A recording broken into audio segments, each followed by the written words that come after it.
Usia 21 tahun umum dianggap sebagai pintu gerbang kedewasaan bagi seorang pemuda. Berbagai opsi kehidupan baru terbuka baginya. Tapi di satu sisi, berbagai kerapuhan baru juga timbul.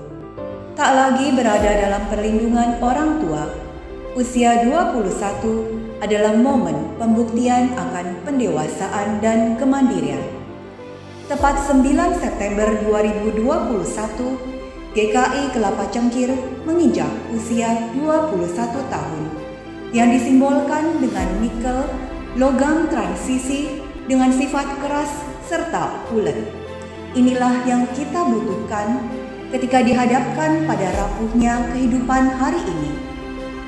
Untuk segenap anggota jemaat dan simpatisan GKI Kelapa Cengkir, mari setia berjalan ke depan bersama-sama untuk ulet memperjuangkan kebajikan, walaupun tertatih-tatih dalam kerapuhan.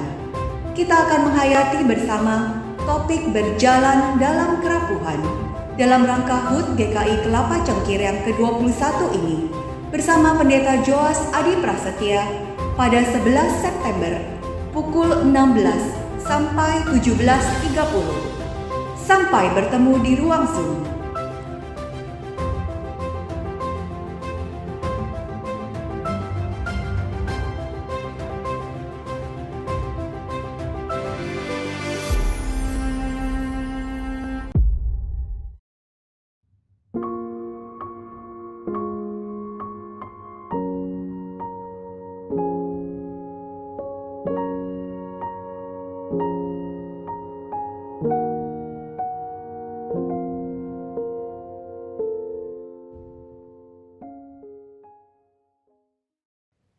Warta Lisan, Minggu 5 September 2021.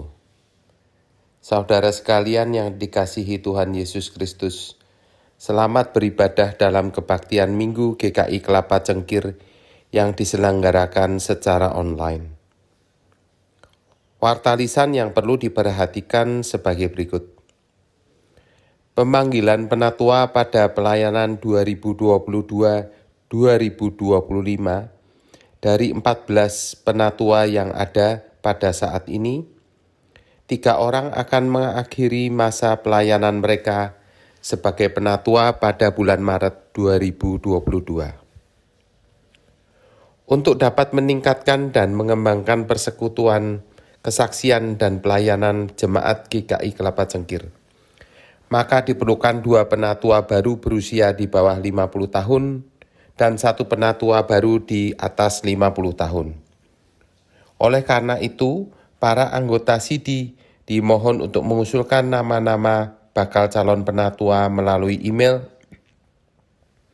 majelis.kc@gmail.com atau WA GKI Kelapa Cengkir 0813 8890 1368 selambat-lambatnya pada tanggal 19 September 2021.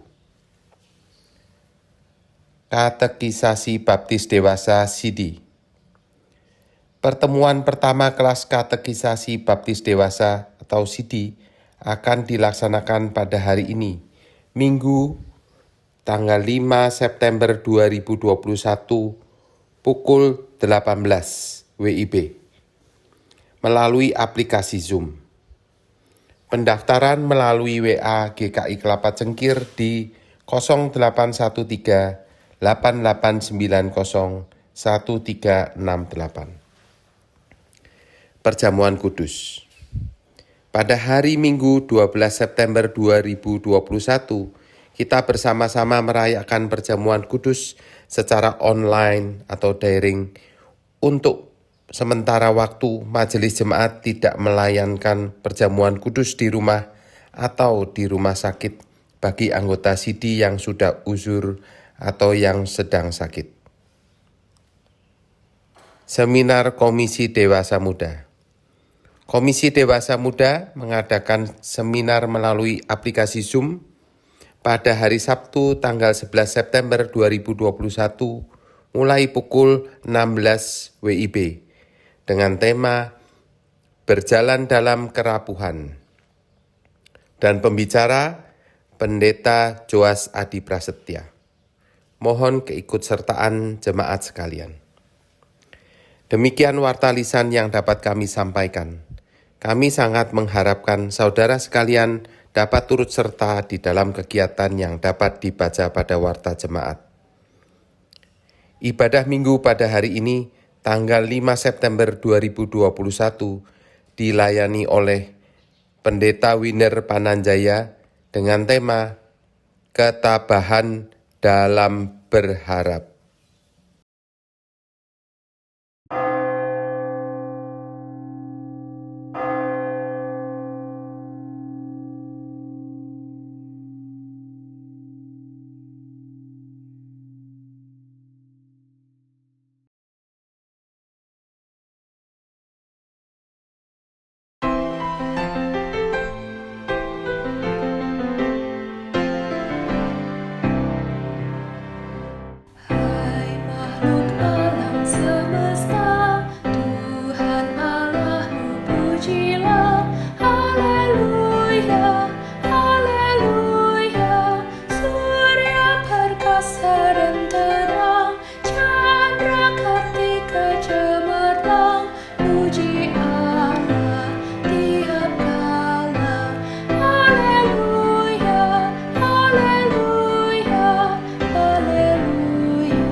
Pertolongan kita adalah di dalam nama Tuhan yang menjadikan langit dan bumi.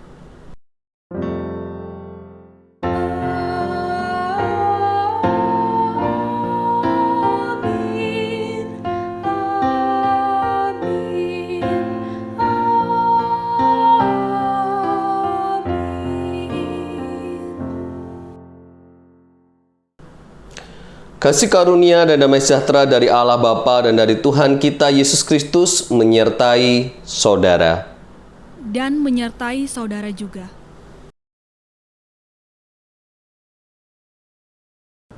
Shalom saudaraku yang dikasihi oleh Tuhan, bagaimana kabar Anda hari ini? Saat ini kita masuki di minggu pertama di bulan September dengan tema ketabahan dalam berharap. Sejauh apa kita sudah bertahan di tengah-tengah pandemi ini dan seberapa jauh harapan kita mengenai akhir dari pandemi ini, saudaraku. Saya percaya Tuhan tidak meninggalkan kita. Dan nas pembuka Mazmur 146 ayat yang kelima hingga yang ketujuh. Berbahagialah orang yang mempunyai Allah Yakub sebagai penolong yang harapannya pada Tuhan Allahnya. Dia yang menjadikan langit dan bumi, laut dan segala isinya yang tetap setia untuk selama-lamanya. Yang menegakkan keadilan untuk orang-orang yang diperas, yang memberi roti kepada orang-orang yang lapar. Tuhan membebaskan orang-orang yang terkurung. Mari, saat ini kita datang dengan segenap kerendahan hati kita, mengakui dosa dan kesalahan kita di hadapan Tuhan. Mari kita berdoa. Ya Tuhan, saat ini kami datang ke hadirat-Mu. Kami mengakui diri kami sebagai manusia seringkali mudah menyerah. Di saat kami menghadapi tantangan dalam hidup ini, terkadang kami memilih mundur dan meragukan akan kuasa-Mu. Bapa, ampunilah setiap kami yang seringkali tidak percaya Tuhan kepadamu bahwa Engkau akan menyertai dan menuntun hidup kami sebagai seorang gembala yang hidup. Mari kita akui di hadapan Tuhan setiap keraguan kita kepada Tuhan.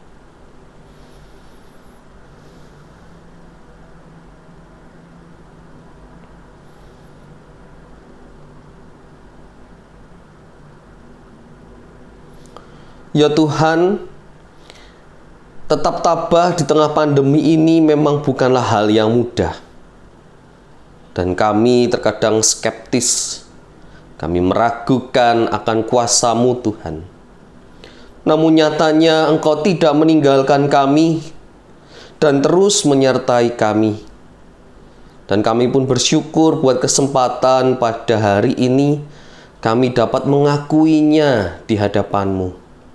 Kami percaya Tuhan, Engkau yang juga terus memotivasi dan meyakinkan kami bahwa iman yang kami pilih kepadamu bukanlah iman yang keliru.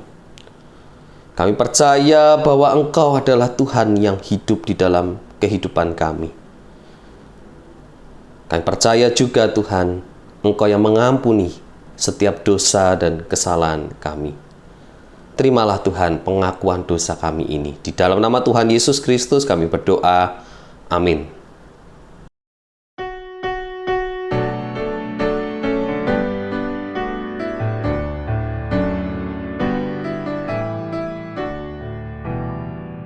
Kasihanilah aku Tuhan menurut kasih setiamu, dan hapuslah pelanggaranku menurut rahmat-Mu yang besar. Bersihkan diriku seluruhnya dari kesalahanku, dan tahirkanlah aku Tuhan, tahirkanlah dari dosaku. Sebab sekarang ku sadari segala pelanggaranku, senantiasa ku bergumul dengan dosaku terhadap-Mu.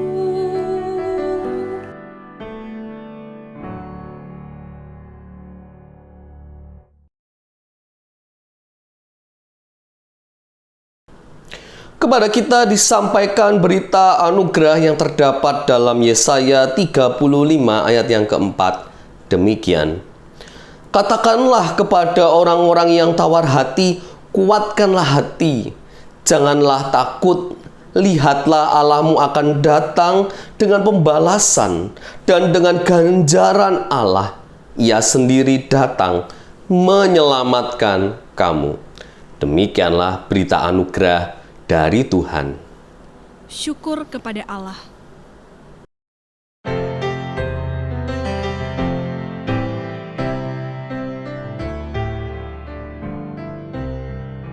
Jalan hidup tak selalu tanpa kabut yang pekat, namun kasih Tuhan nyata pada waktu yang tepat.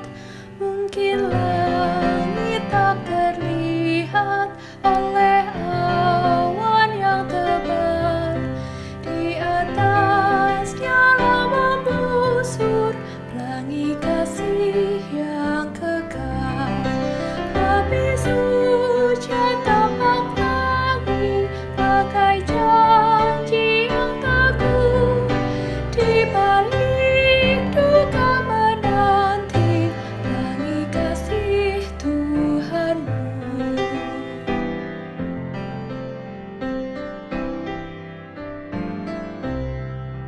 Jauhkan takut putus asa, walau jalanmu gelap.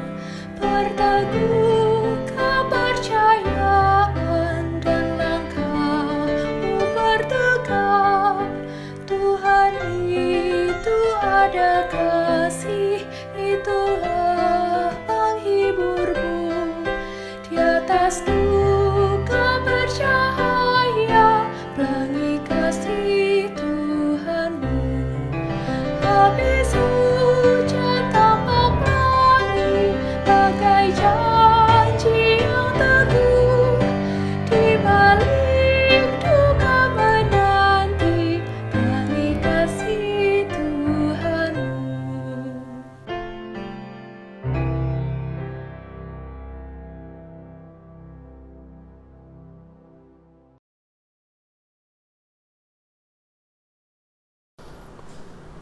Mari saat ini kita persiapkan hati kita sebelum kita akan mendengarkan firman Tuhan. Mari kita berdoa. Ya Allah, saat ini kami siap untuk mendengarkan firman-Mu. Kiranya Roh Kudus yang akan membimbing kami supaya setiap firman yang kami dengar tidak berlalu, namun dapat kami mengerti, pahami, dan kami lakukan dalam kehidupan kami.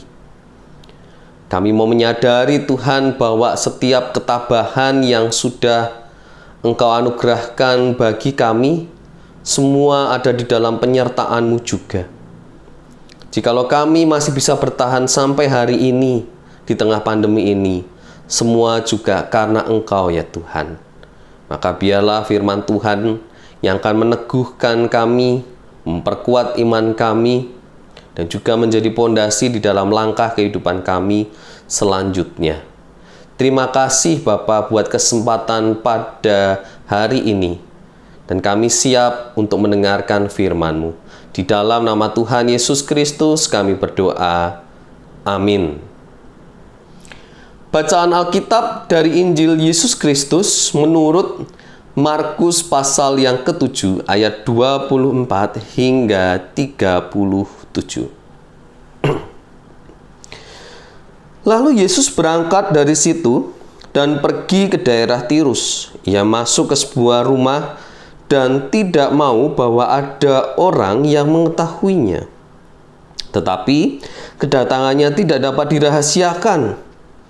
Malah seorang ibu yang anaknya perempuan kerasukan roh jahat segera mendengar tentang dia, lalu datang dan tersungkur di depan kakinya. Perempuan itu seorang Yunani bangsa Sirofenisia. Ia memohon kepada Yesus untuk mengusir setan itu dari anaknya. Lalu Yesus berkata kepadanya, "Biarlah anak-anak kenyang dahulu, sebab tidak patut mengambil roti yang disediakan bagi anak-anak dan melemparkannya kepada anjing." Tetapi perempuan itu menjawab, "Benar Tuhan, tetapi anjing yang di bawah meja juga makan remah-remah yang dijatuhkan anak-anak." Maka kata Yesus kepada perempuan itu, "Karena kata-katamu itu, pergilah sekarang, sebab setan itu sudah keluar dari anakmu." Perempuan itu pulang ke rumahnya, lalu didapatinya anak itu berbaring di tempat tidur, sedang setan itu sudah keluar.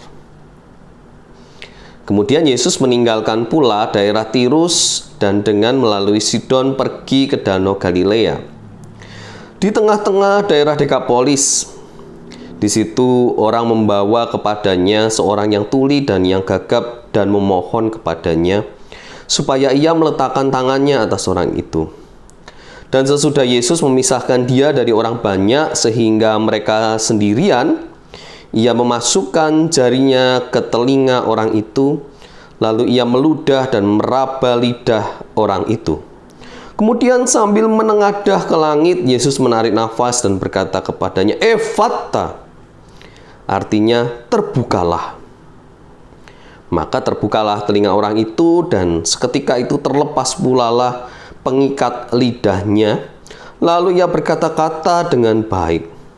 Yesus berpesan kepada orang-orang yang ada di situ supaya jangan menceritakannya kepada siapapun juga. Tetapi makin dilarangnya mereka, makin luas mereka memberitakannya. Mereka takjub dan tercengang dan berkata, "Ia menjadikan segala-galanya baik, yang tuli dijadikannya mendengar, yang bisu dijadikannya berkata-kata." Demikianlah Injil Yesus Kristus. Berbahagialah orang yang mendengarkan dan yang memelihara firman Tuhan. Haleluya. Haleluya, haleluya, haleluya.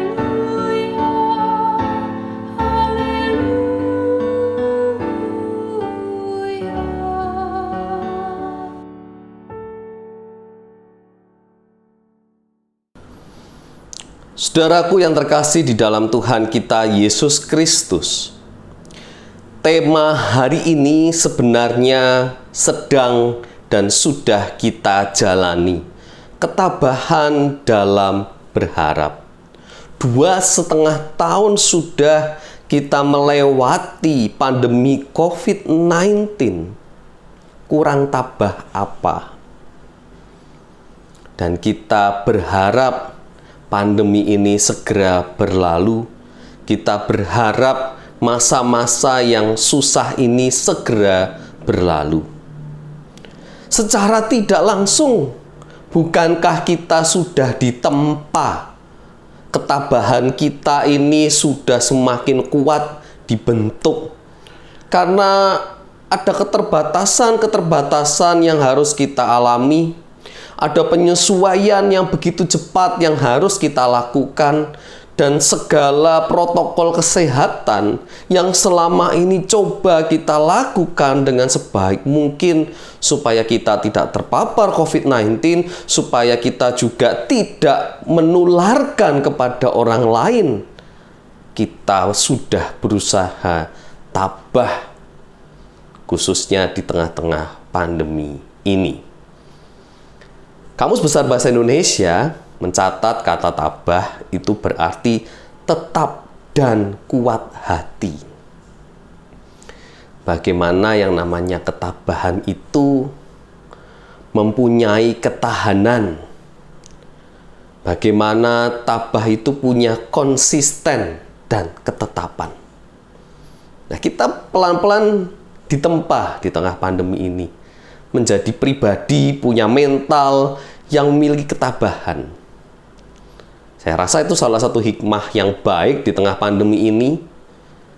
Ke depan, jika semoga jangan kita menghadapi masalah yang sulit, masa-masa di mana kita harus tabah, sudah terlatih, kita sudah punya mental yang kuat untuk tabah menghadapi situasi yang tidak enak.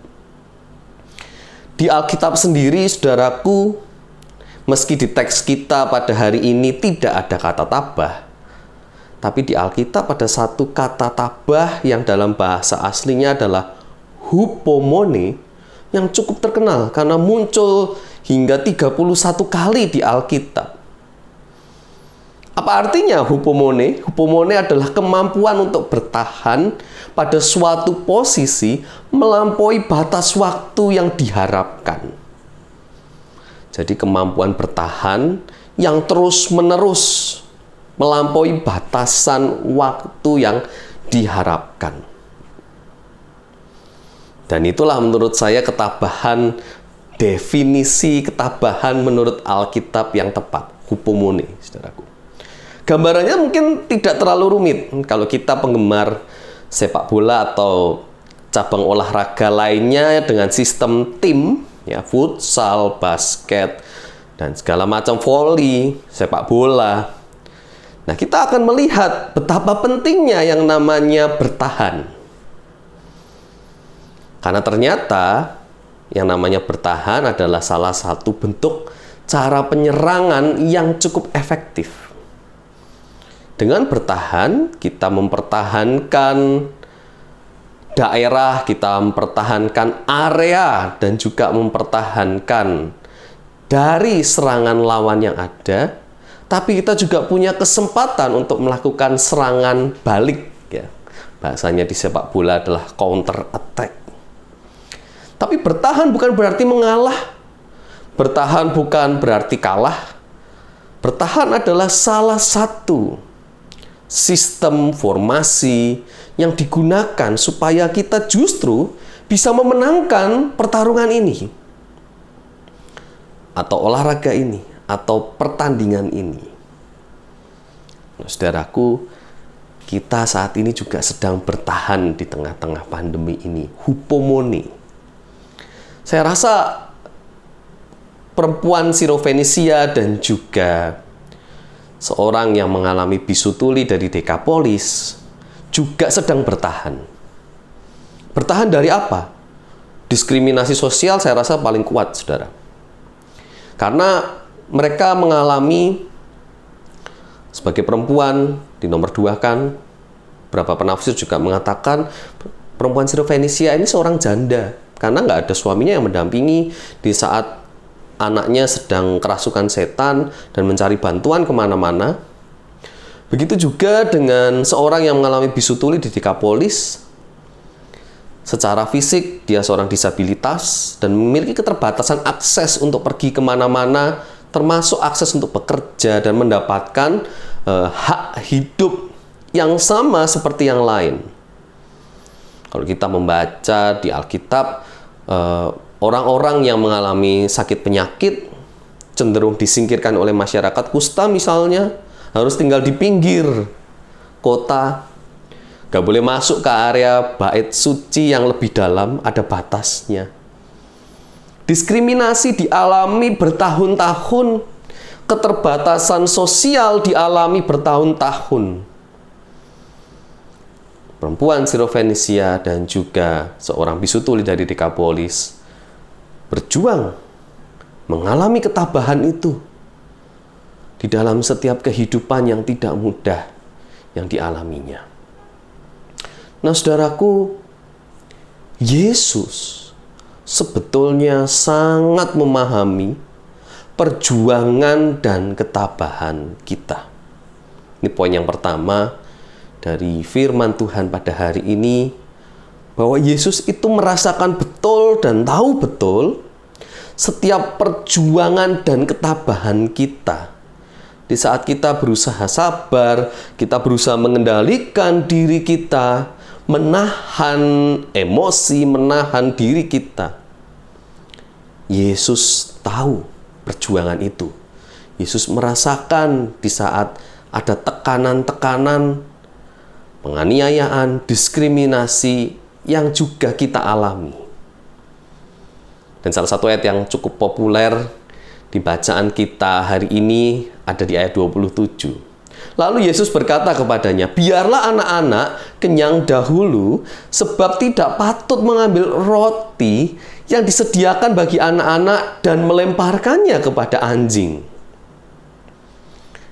Kenapa kontroversial? Kok Yesus terkesan ngomongnya kasar dan rada-rada sarkas? Ditambah menggunakan kata anjing. Apakah lantas Yesus itu menghina perempuan Sirofenisia ini dengan sebutan anjing? Saudaraku, kalau kita mendengar kata anjing, ini kan multitafsir ya. Meski dalam percakapan kita orang Jakarta punya kecenderungan bahwa kata anjing itu konotasinya negatif, begitu juga dengan turunan-turunannya. Karena anak muda sering menggunakan kata anjing ini sebagai bagian dari obrolan, percakapan mereka. Dan kita kalau dengar juga kadang risih karena kok pakai anjing segala. Sebetulnya kan nggak pakai kata anjing juga nggak apa-apa. Tapi itu sudah menjadi bagian dari percakapan masa kini dan punya kecenderungan negatif juga. Meskipun ada yang mandangnya bahwa ya ini bisa positif juga. Anjing tidak selalu bentuknya menghina, tapi misalnya saat dia kaget lalu ungkapan anjing ini keluar juga. Tapi di sisi yang lain, banyak juga dari kita sebagai orang Kristen memelihara anjing. Kita sayang kepada anjing kita. Berapa banyak pengorbanan kita terhadap anjing kita? Seberapa besar relasi kita terhadap anjing peliharaan kita? Bukankah anjing di rumah kita mungkin sudah menjadi sobat yang paling setia? Bahkan lebih setia daripada pasangan kita mungkin, atau anggota keluarga kita yang lain. Nah, maka mari kita juga melihat tidak hanya dari kacamata yang negatif perkataan Yesus ini kepada perempuan Sirofenisia. Kalau penafsiran saya, saudaraku, saya melihat bahwa sebetulnya Yesus ini mempunyai justru bela rasa terhadap perempuan ini. Menunjukkan bahwa Yesus ini paham betul kondisi dan situasi yang dialami oleh perempuan Sirofenisia ini. Perempuan Sirofenisia ini memang diperlakukan seperti anjing oleh masyarakat. Dalam konsep Yahudi, saudara,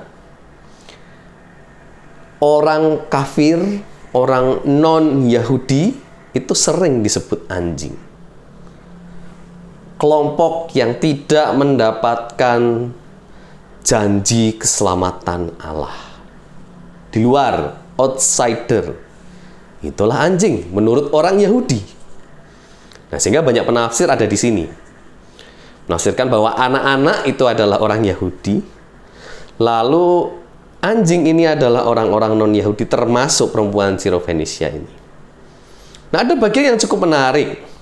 Kalau kita lihat, kata tersungkur, sebelum ayat 27, bagaimana perempuan ini datang kepada Yesus, lalu tersungkur di hadapan Yesus, itu menggunakan kata prospito, yang sebetulnya cukup dekat dengan kata proskuneo. Pros adalah dekat dan kuon adalah anjing. Sedangkan prospito tadi merebahkan diri. Jadi kalau dikalimatkan, kalimat bebasnya akan menjadi seperti ini, saudaraku. Perempuan itu datang merebahkan diri di kaki Yesus seperti seekor anjing yang menjilat kaki tuannya. Kita lihat ya bagaimana terjemahan itu menunjukkan bahwa si perempuan ini datang kepada Yesus, menyembah kepada Yesus seperti seekor anjing yang menjilat tuannya. Nah, Yesus juga menggambarkan bagaimana sebetulnya situasi perempuan ini diperlakukan seperti anjing. Yesus seolah-olah mengkonfirmasi kepada perempuan ini, benar kan bahwa kamu diperlakukan seperti anjing? Dan kita melihat respon dari perempuan itu tidak marah, tidak tersinggung. Perempuan itu dengan mantap mengatakan, benar Tuhan.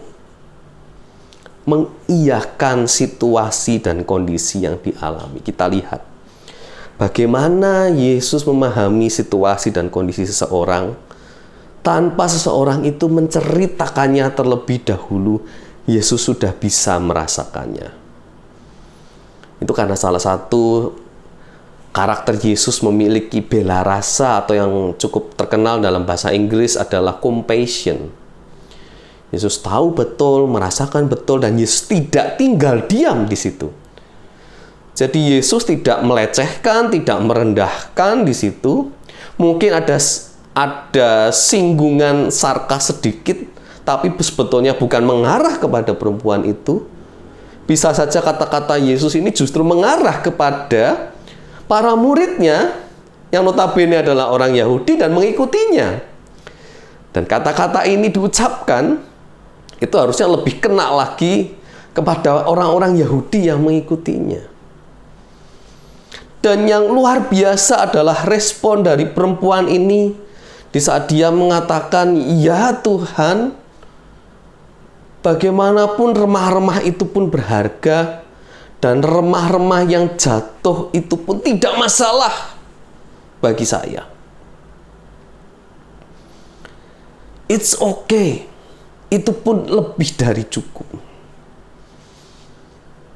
Perempuan ini sadar betul dia tidak mengharapkan makanan yang utuh itu diberikan kepadanya, tapi hanya remah-remahnya saja sudah bersyukur. Sudah cukup.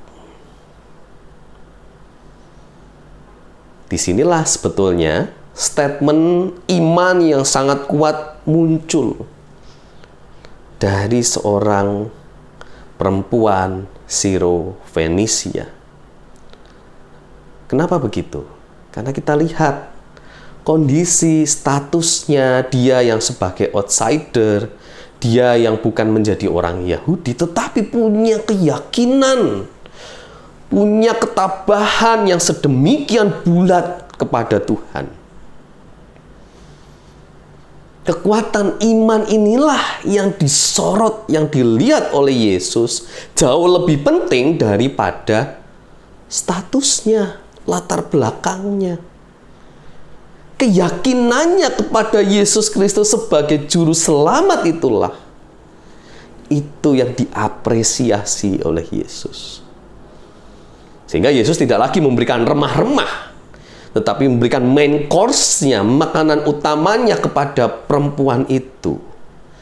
Sehingga akhirnya anak yang kerasukan setan itu Tuhan bebaskan, Tuhan selamatkan.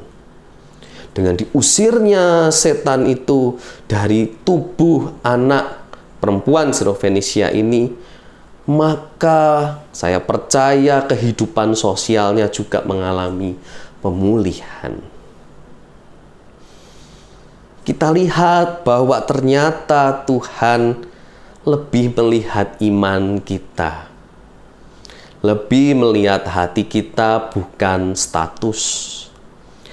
Maka soal ketabahan atau kesungguhan kita beriman di tengah-tengah situasi yang tidak enak, situasi yang seringkali menekan, itu jauh lebih penting melampaui segala status identitas jabatan kita. Mau pendeta, mau penatua, aktivis, mau yang bangun gereja atau yang punya gereja dan segala macam istilah seolah-olah status yang lebih tinggi daripada jemaat lain di gereja, itu bukanlah menjadi perkara yang penting.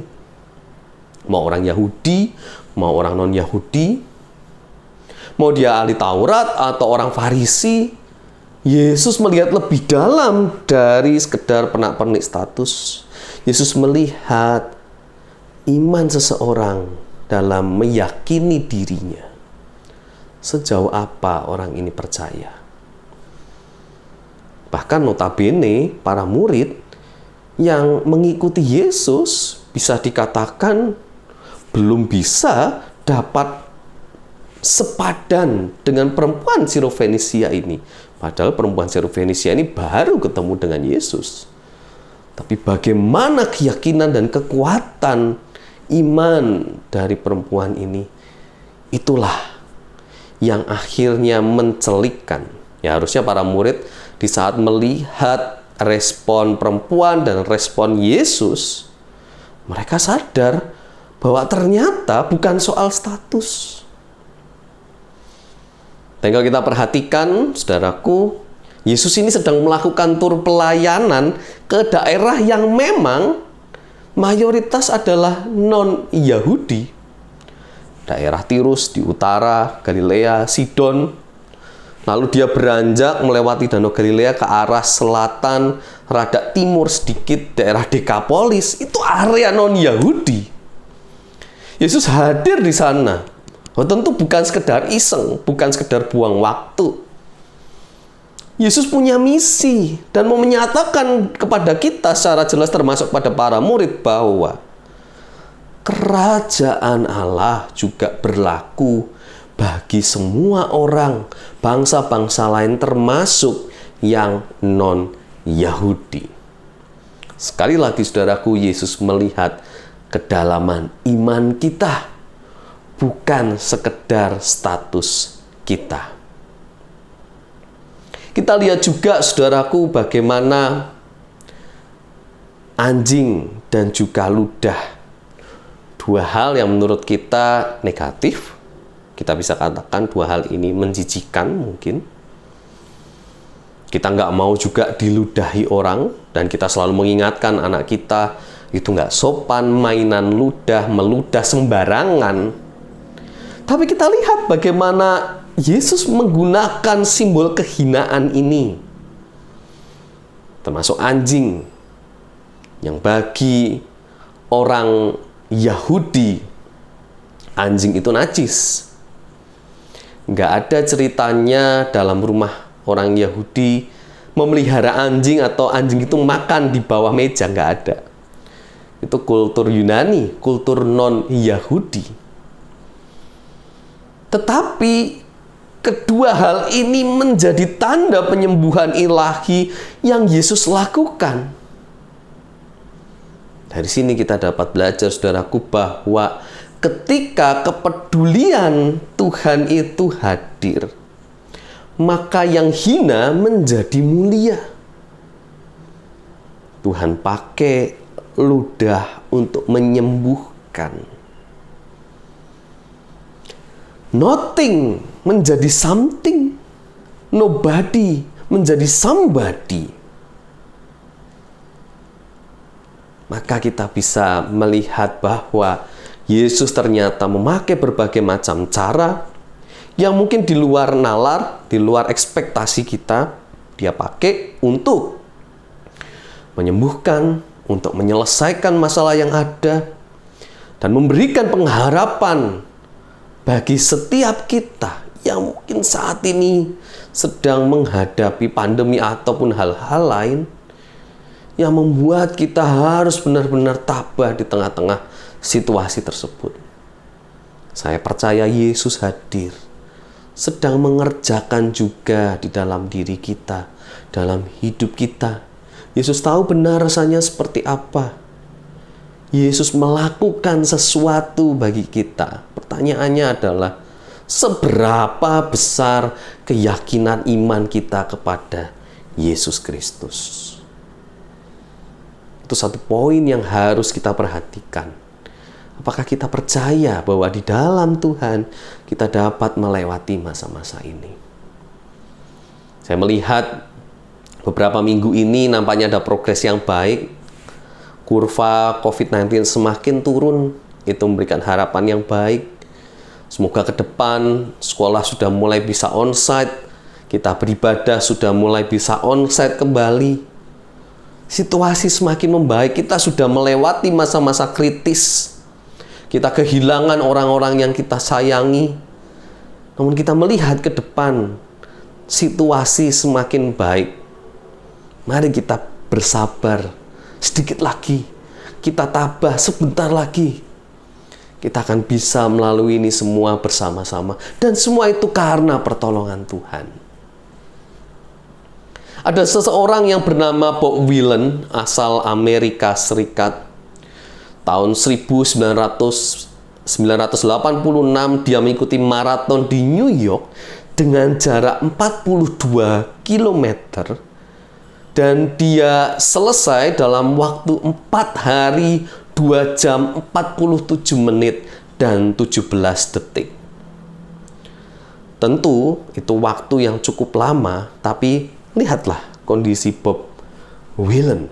Bagaimana kakinya harus diamputasi karena dia adalah veteran perang yang mungkin mengalami peristiwa yang cukup tragis pada waktu itu sehingga kakinya harus diamputasi.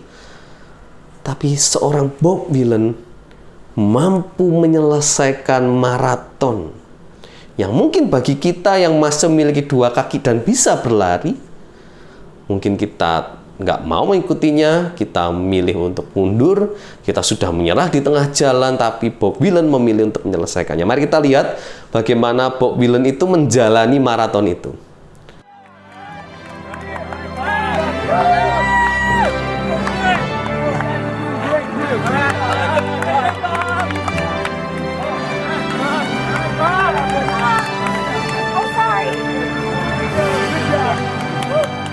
Work them legs, bro. You gotta feel better than my arms. Hey now. Stay strong. Hey, stay strong. Good job. Good job there, man.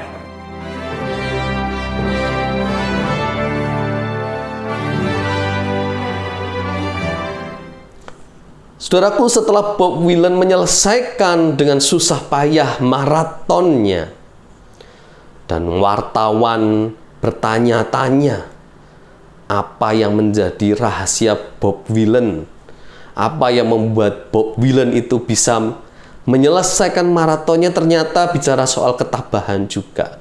Bob Willen mengatakan, tidak masalah Anda akan mencapainya dalam berapa lama, asal Anda terus berlari. Anda disebut gagal bila Anda berhenti. Jadi janganlah berhenti sebelum tujuan Anda telah tercapai.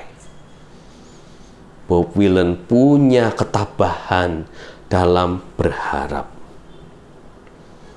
Bob Willen menyelesaikan perlombaan yang sudah diikutinya sampai selesai. Bukan soal juara berapa, tapi bagaimana menyelesaikan apa yang menjadi tanggung jawab, apa yang menjadi pilihan dan komitmen awalnya. Karena kalau berhenti, itu berarti gagal. Mari saudaraku, kita selesaikan perlombaan dan perjuangan di tengah segala situasi yang sedang kita hadapi saat ini dengan segenap kemampuan kita. Kita percaya bahwa Roh Kudus terus memberikan kita ketabahan di tengah situasi yang tidak mudah ini. Selamat berjuang di tengah pengharapan dan kuatkanlah selalu hatimu. Tuhan berkati kita semua. Amin.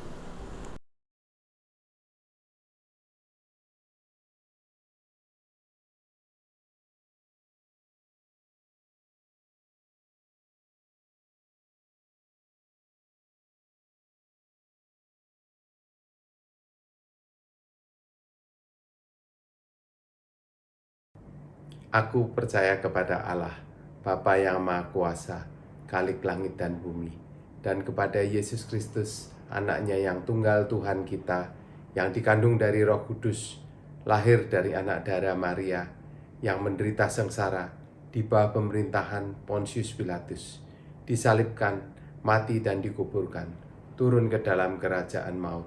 Pada hari yang ketiga, bangkit pula dari antara orang mati, naik ke surga, duduk di sebelah kanan Allah, Bapa yang Maha Kuasa, dan dari sana ia akan datang untuk menghakimi orang yang hidup dan yang mati.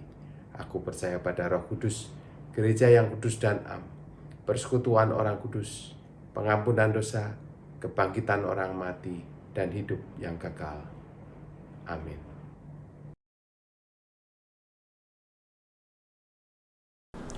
Pada tanggal 12 September 2021 kita akan merayakan perjamuan kudus.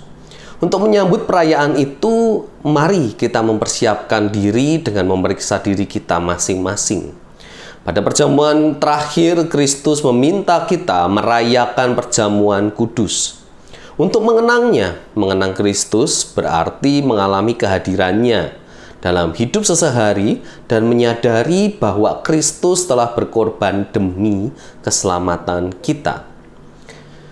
Sudahkah saudara hidup dalam persekutuan yang akrab dengan Yesus sehingga saudara mengalami kasih, kuasa, dan kebenarannya? Yakinkah saudara bahwa Kristus telah mengorbankan hidupnya demi keselamatan saudara? Pada perjamuan terakhir, Kristus memecah roti dan mengangkat cawan, lalu membagikannya pada murid-muridnya. Ketika menerima roti dan air anggur, simbol tubuh dan darah Yesus, kita dipersatukan dengan Kristus. Yesus menjadi kepala, sedang kita adalah tubuhnya. Sudahkah saudara menjadikan Yesus sebagai kepala, pemimpin saudara dalam hidup pribadi, berkeluarga, bergereja, dan bermasyarakat? Sudahkah saudara hidup dalam kasih dengan saudara seiman yang adalah sesama anggota tubuh Kristus? Dengan makan roti dan minum air anggur, kita dipersatukan dalam kematian dan kebangkitan Kristus. Ini berarti kita perlu menyangkal diri, memikul salib, dan mengikut Kristus. Menyangkal diri berarti rela berkorban demi Tuhan dan sesama. Sudahkah saudara rela berkorban bagi sesama? Sudahkah kehidupan saudara menjadi berkat bagi sesama, berani menyuarakan kebenaran dan keadilan, serta berjuang menciptakan damai sejahtera? Kiranya Roh Kudus menolong kita dalam mempersiapkan diri merayakan perjamuan kudus mendatang. Mari kita berdoa. Ya Tuhan, kami mengucap syukur karena Engkau yang setia mendampingi kami. Kami belajar Tuhan untuk menjadi pribadi yang tabah di tengah segala tantangan dan penderitaan yang kami hadapi. Karena di dalam tabah itu kami percaya iman kami diteguhkan di dalam-Mu. Kami belajar Tuhan untuk menjadi pribadi yang lebih baik. Kiranya di tengah pandemi ini, Engkau terus berikan kami pengharapan dan kekuatan Bapa.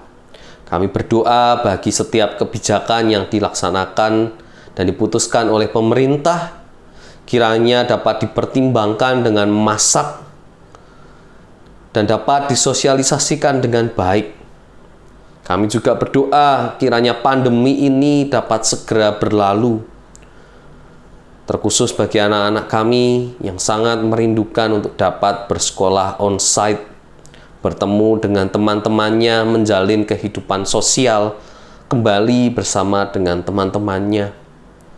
Kami berdoa bagi kami yang bekerja tidak mudah karena situasi ekonomi yang sangat fluktuatif. Kiranya Engkau juga pulihkan Tuhan setiap kondisi ekonomi yang ada, terlebih dalam pekerjaan kami juga. Kami percaya Tuhan, Engkau yang terus membukakan jalan bagi kami, memulihkan situasi ekonomi kami.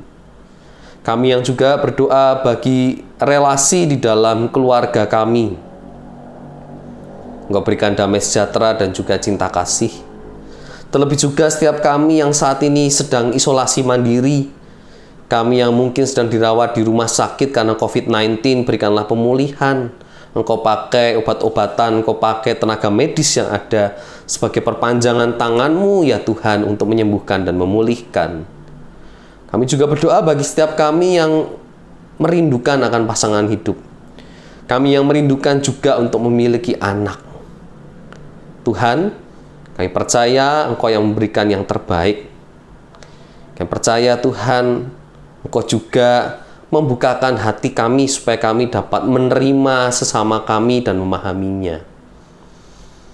Kami percaya juga akan kuasa-Mu Tuhan. Engkau yang akan memberikan buah hati tepat pada waktunya. Ya Tuhan, saat ini kami beriman kepadamu juga di dalam pergumulan kami masing-masing dan segala tantangan yang kami hadapi. Kami mau belajar kepadamu Tuhan untuk memiliki iman yang teguh, firman-Mu yang sudah mengingatkan kami untuk dapat memiliki hupomone di tengah-tengah pergumulan kami. Terima kasih Tuhan, Engkau yang sudah mendengar. Kami naikkan doa-doa syafaat ini, kami percaya Tuhan, karena Engkau adalah Allah yang hidup, Allah yang mendengar, dan akan memberikan jawaban yang terbaik di dalam setiap syafaat kami. Di dalam nama Tuhan Yesus Kristus, kami bersyukur dan memuliakan nama-Mu. Amin. Nas persembahan diambil dari Yunus 2 ayat 9. Tetapi aku dengan ucapan syukur akan kupersembahkan korban kepadamu. Apa yang kunasarkan akan kubayar. Keselamatan adalah dari Tuhan. Jemaat dapat memberikan persembahan melalui transfer ke rekening BCA Majelis GKI Kelapa Cengkir maupun scan QRIS GKI Kelapa Cengkir.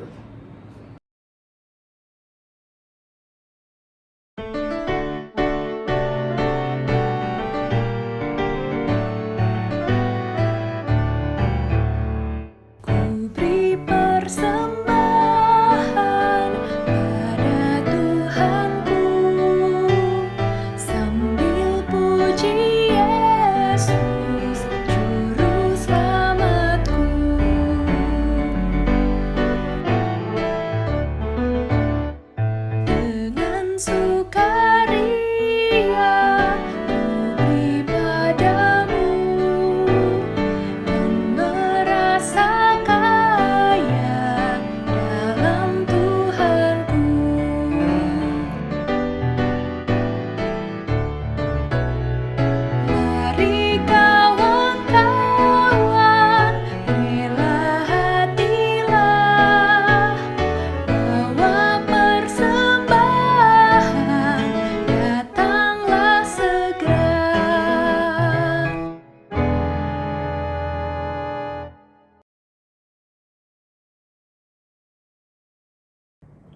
Marilah kita berdoa.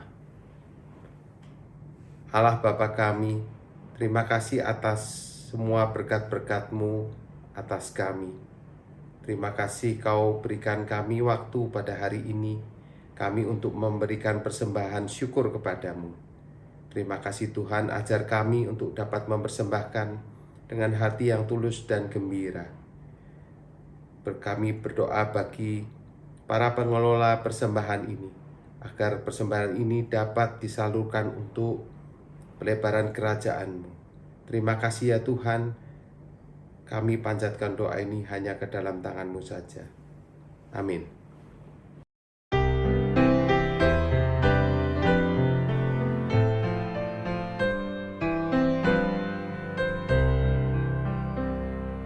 Harap akan Tuhan, hai jiwaku. Dia perlindungan dalam susahmu.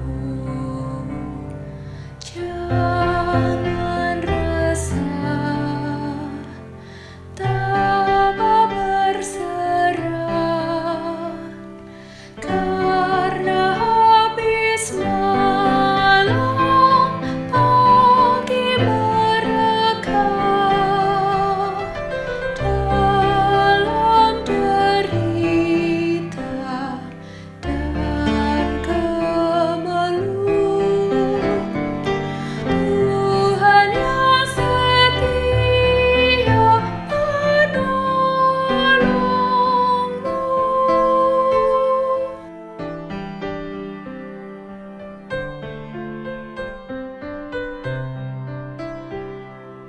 Harap akan Tuhan, hai jiwaku.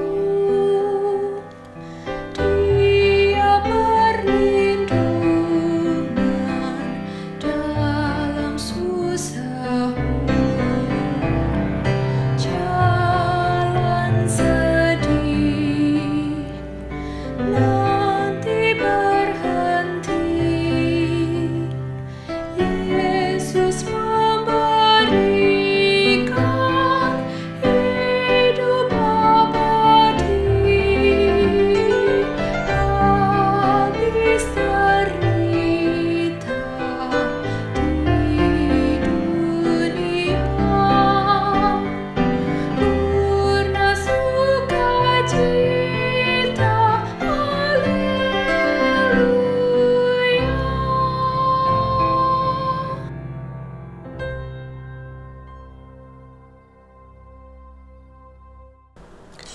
Saat ini saudaraku, arahkanlah hatimu kepada Tuhan.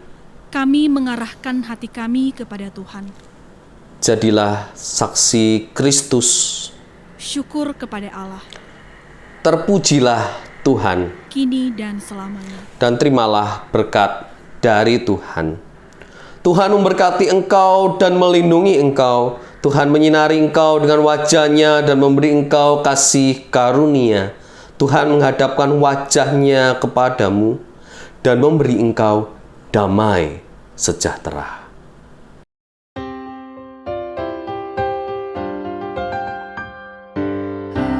Haleluya, haleluya, haleluya, haleluya, haleluya. Amin, amin,